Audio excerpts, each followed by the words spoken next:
এইভাবে বকফুলের চচ্চড়ি খেলে আসলেই অসাধারণ লাগে। এর যে এতটা স্বাদ এটা না খেলে সত্যি বোঝা যাবে না। নমস্কার বন্ধুরা, আমার মায়ের রান্নাঘর মনিকা কুকিং কিচেনের আরও একটা নতুন পর্বে তোমাদের সকলকে স্বাগত।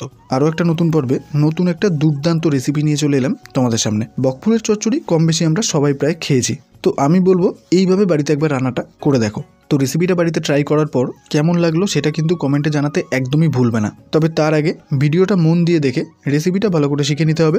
আর চ্যানেলে যারা নতুন আছো তারা ভিডিওটা শুরু করার আগেই চ্যানেলটাকে সাবস্ক্রাইব করে নাও। তো চলো ভিডিওটা শুরু করা যাক। প্রথমে নিয়েছি বকফুল। বকফুলের সাইজগুলো বেশ বড় আছে। মাঝারি সাইজের একটা বেগুন, বেশ কয়েকটা গোটা কাঁচা লঙ্কা, ধনেপাতা, কালো জিরে, হলুদ, নুন আর নিয়েছি চিনি। এই উপকরণগুলো দিয়ে খুব সহজেই মা বানিয়ে ফেলবে অসাধারণ স্বাদের বকফুলের চচ্চড়ি। এবারে মা প্রথমে বকফুলটাকে বেছে নেবে। তো দেখে নাও মা কীভাবে বকফুলটাকে বেছে নিচ্ছে। বকফুলটাকে একটু ফাঁকা করলেই দেখতে পারবে একটা শক্ত ডাঁটি মতো রয়েছে, এটাকে প্রথমে ফেলে দিতে হবে।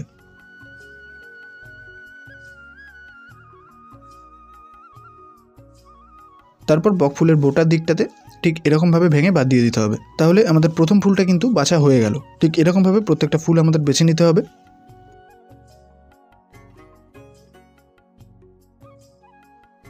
এবারে বেগুনটাকে কেটে নেব।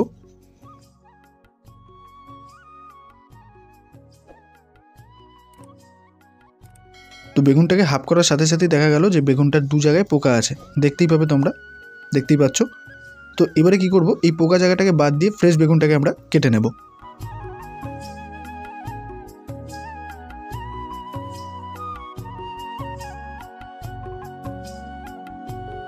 তো বন্ধুরা দেখতেই পাচ্ছ মা বকফুলগুলোকেও বেছে নিয়েছে, বেগুনগুলোকেও কেটে নিয়েছে। এবারে চলে এলাম শিলে। ধনেপাতা আর কাঁচা লঙ্কাটাকে বেটে নেব।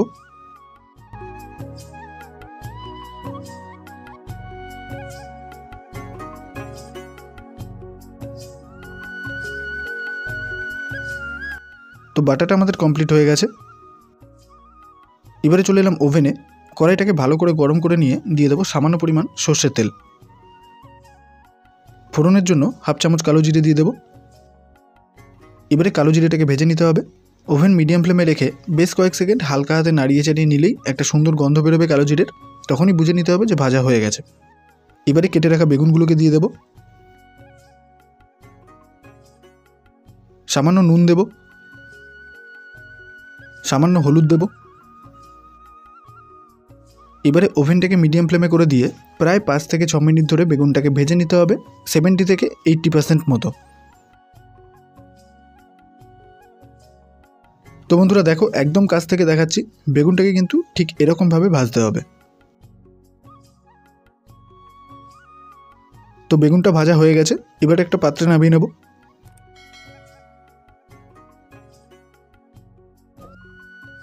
এবারে বেগুন ভাজার ওই তেলটাতেই বেশ কয়েকটা বড়ি দিয়ে সেটাকে লাল করে ভেজে নেব। তবে খুব লাল না, আবার পুড়িয়ে ফেলার মতো ব্যাপার কিন্তু একদমই না।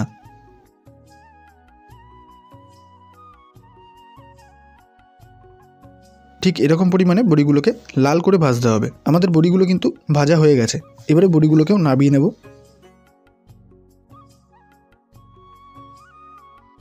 এবারে বড়ি ভাজার ওই তেলটাতেই দিয়ে দেবো বকফুল। এখানে আমরা 10টা মতো বকফুল নিয়েছি। এবারে বকফুলটাকে প্রথমে হালকা হাতে নাড়িয়ে চাড়িয়ে নেব। এবারে দিয়ে দেবো সামান্য পরিমাণ নুন। তো দেখতেই পাচ্ছ বন্ধুরা কতগুলো বকফুল ছিল আর কতটা জায়গা নিয়েছিল, সেটা চিপসে হয়ে গেল একটুখানি। ঠিক এই পর্যায়ে দিয়ে দেবো ভেজে রাখা বেগুনটা। এবারে ওভেনটাকে মিডিয়াম ফ্লেমে রেখে 1 থেকে 1.5 মিনিট মতো হালকা হাতে নাড়িয়ে চাড়িয়ে নেব, যেহেতু বেগুনটা কিন্তু আমাদের 70% মতো আগে থেকেই ভাজা আছে। প্রায় 1 থেকে 1.5 মিনিট মতো নাড়িয়ে চাড়িয়ে নেওয়ার পর এবারে দিয়ে দেবো ভেজে রাখা বড়িগুলো। ঠিক তারপরেই দিয়ে দেবো একদম সামান্য পরিমাণ জল। একদমই কিন্তু বেশি জল দিলে হবে না, কারণ এটা বকফুলের চচ্চড়ি, কোনো রকম ঝোল কিন্তু আমরা রাখবো না। 3টে গোটা কাঁচা লঙ্কা দেবো। যেহেতু জলটা দেওয়া হলো তাই আবারও নাড়িয়ে চাড়িয়ে টোটাল মিশ্রণটাকে ভালো করে প্রথমে মিশিয়ে নেব।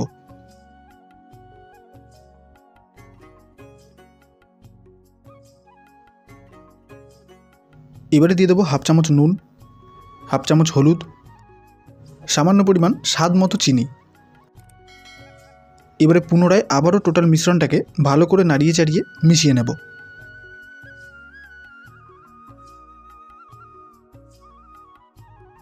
সামান্য কিছু সময় নাড়িয়ে চাড়িয়ে নেওয়ার পর এবারে দিয়ে দেবো ধনেপাতা বাটা।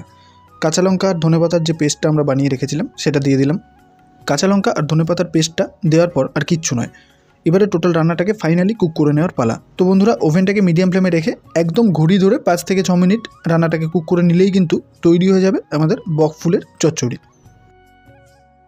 তো বন্ধুরা, ফাইনালি তৈরি হয়ে গেল আমাদের বক ফুলের চচ্চড়ি। গরম গরম ভাত দিয়ে গরম গরম বক ফুলের চচ্চড়ি জাস্ট অসাধারণ, কিছু বলার নেই। আমরা তো খেয়েইছি, আমাদের দারুণ লেগেছে, বিশেষ করে আমার। এবারে তোমাদের পালা, তোমরা খাও, তারপর কেমন লাগলো অবশ্যই কমেন্টে জানিয়ে দাও। তো এখনও যারা চ্যানেলটাকে সাবস্ক্রাইব করোনি, এখনই চ্যানেলটাকে সাবস্ক্রাইব করো, কারণ তোমাদের একটু সাপোর্ট আমাদেরকে আরও নতুনত্ব রেসিপির ভিডিও বানাতে উৎসাহিত করে তুলবে। আবারও দেখা হবে আরও একটা নতুন পর্বে নতুন একটা রেসিপি নিয়ে। ততক্ষণ সকলে সুস্থ থেকো।